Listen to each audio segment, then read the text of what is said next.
Bu hovlining polaponlari allaqachon uchirma bo'lib, qizlar uzatilgan, o'g'illarning biri ko'p qavatli uyda, biri uchastkada, eski hovlida ikki ko'zdek bo'lib chol va kampir qolishgan.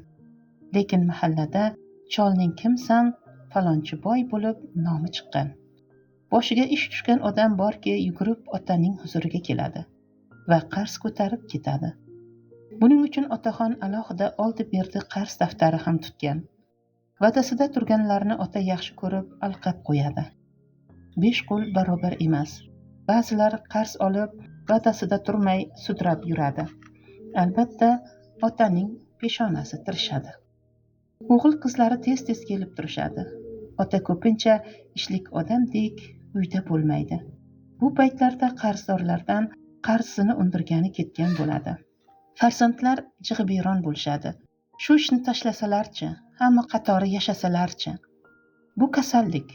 Otalaring o'shanga chalinib qolgan deb kuladi kampiri. Tunov kuni bir yig'inda ko'rib uyalib ketdim. Boy otamlar, shunga yarasha kiyinib yursalar bo'lmaydimi, oyi? Voy, bitta ko'ylagini ikkita qilsachi? Qilmaydi, ha? Kechasi yuvib quritib qo'yaman. Erta bilan yana o'shani kiyib oladi. Yaqinda bittasining uyiga qatnay bergan qarzini undirib ololmadi. Axiri nima qildi denglar? Eshitgan odam kuladi. Qarz o'rnini o'z pensiyasi bilan qoplab qo'ydi.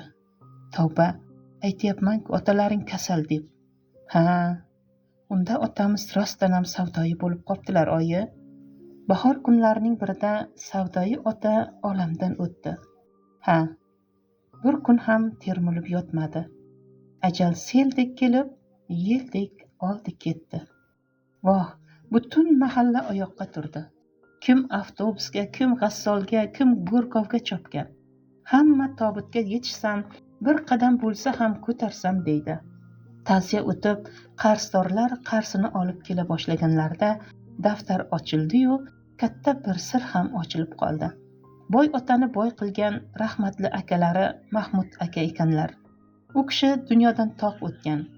O'lgandan keyin joyini sotib, pulini shu yo'sin odamlarga xizmat qildirishni vasiyat qilgan ekanlar. Ha, boy otaning boyligi u kishining zimmasidagi omonat ekan. Bolalarim deb yozib qoldirgan edi ota. Men shuncha yil akamning vasiyatiga amal qilib yashadim. Mendan keyin u kishining boyligi sizlarga meros bo'lib qoladi. Boshqa merosxo'rlari yo'q. Xohlanglar ishni davom ettiringlar, xohlanglar uni bo'lishib olinglar. Kichik o'g'il ko'p qavatli uydan hovliga ko'chib o'tib, boy ota bo'lib, u kishining ishini davom ettira boshladi.